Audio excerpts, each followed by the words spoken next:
Now we're outside here with Colin Baker, our gadget man, and we're going to be looking at some cameras. But before we talk about the cameras, Colin, the new iPhone launched yesterday. So yeah, it's an exciting day in our industry. What's so special about it? Well, I suppose a lot of people, if you look online at the video and all the excitement and the kerfuffle over it, the iPhone 5 was released yesterday. Is it any different? We've seen the spec. It's taller, it's slimmer, it's lighter. Apparently the battery life is going to be better. The screen is obviously taller. It's the same width because we still need to be able to hold it in one hand and reach across it with our thumb to text. The processor is faster, so the interface will be faster. They're talking about it being even better built. Now, of course, there's also mention of this.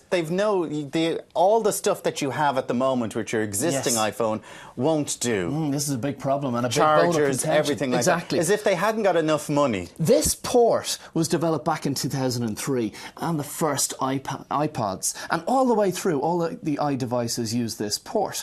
The standard Apple port. They've changed it to something called a Lightning port. Now, of course, as you just quite rightly mentioned, that means that your speaker docks, your cases, your car interfaces, your hands-free, they're all going to change. Now, there's going to be obviously adapters available, but how's that going to work with an existing dock? I know, but like more cost if you lose your, like literally the way everybody has a couple of adapters now. So that's all gone. You're going to have more. What are you going to do with those old adapters? Sell them to the poor people with the old 3G? All right, so it's interesting, and when it comes out in Ireland, we'll be looking at it.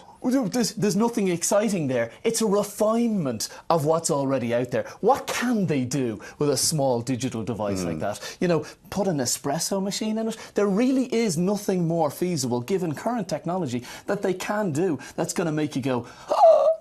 All right, let's move on to the cameras. We're starting off this morning with the HTC Desire. I got to tell you, I have a confession to make. I know very little, or I did know very little about photography. I always figured it was kind of an artsy thing. Now, a friend of mine down the road, Billy in the Camera Exchange, is a nerd about photography, and he's been on at me to, I suppose, shop around to get a decent camera, and he gave me a couple of dozen cameras last week. And you've been taking pictures with all these cameras. So we have a picture of what you've took with this. This is a typical current model smartphone. This is a HTC Desire X. I don't know if you can see the picture there that I took on it.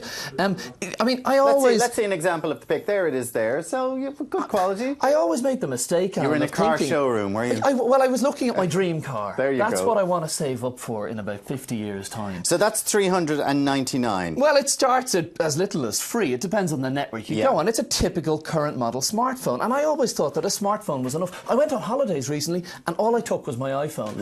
And they do take great pictures. They take all right pictures, but they're not. Wait till I show you.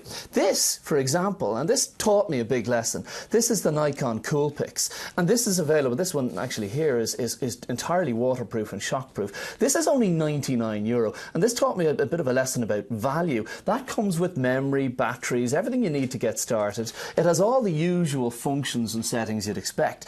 And the photo, if you have a look at the photo I took with it, is really decent. It's a lot better than any of the smartphone pictures I took. And that's only on a basic €99, a supposedly basic €99 compact camera.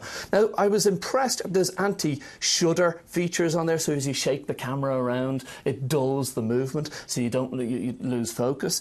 It's fully automatic. It's a point-and-shoot So model. that's €99. Okay, that's the Coolpix. So we're moving on to Nikon 1, which is $599. Yeah, so this was the other end of the scale. This was what I was thinking of. Camera with a very large zoom. I wanted to find out what the most sophisticated camera out there was, and this is most definitely it. The one downside I'd say about this was it was difficult enough to figure out because there was so many features on it. As you can see, it has a removable lens. Now, this isn't interchangeable with other cameras, but you can upgrade and modify this lens. It's very James Bond looking, isn't it? It's like the tiny little camera and then with the a huge telescopic yoke on it.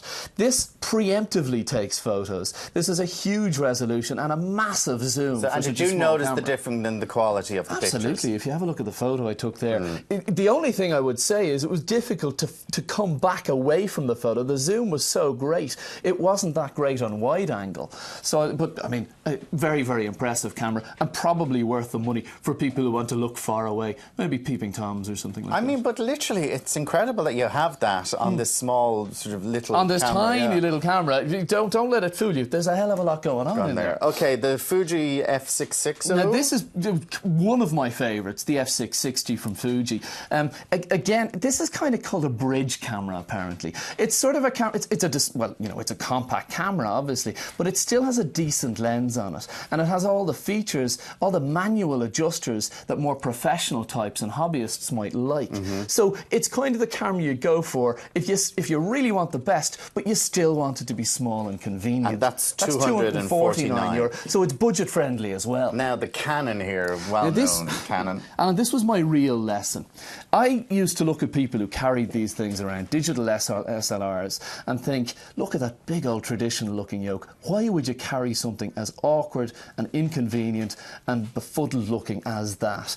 Well, when I was away recently, a friend of mine had one of these and was taking incredible photos. And I saw when I got home and I looked on Facebook. When you took your photo, the difference is phenomenal. Now, you might look at resolution, you might look at lenses, I can talk to you about shutters and sensors, but at the end of the day, the quality of the photo...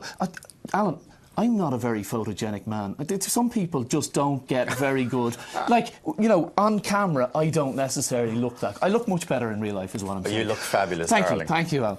But with this camera, you actually look better. Okay. I'm quite serious. So it is 500... It's €500. 500 euro. Actually, they're giving away one of these today, we're actually giving away this fabulous Canon camera today to one lucky viewer who's looking in this morning. And all you have to do is text us in a comment on anything you've seen, an interesting comment on stuff that you've seen throughout the morning. So text AM followed by your comment to 53131 or email us at irelandam@tv3.ie and we'll announce the winner at the end of the show. So somebody's going home with this fabulous Canon camera worth 500 and euro. a training session. And a half-day free training session. So you'll be Mr. Bailey very shortly. In a half day, in fact. In a half day. Colin, thank you very much. Thanks a lot, Alan. Into Aiden.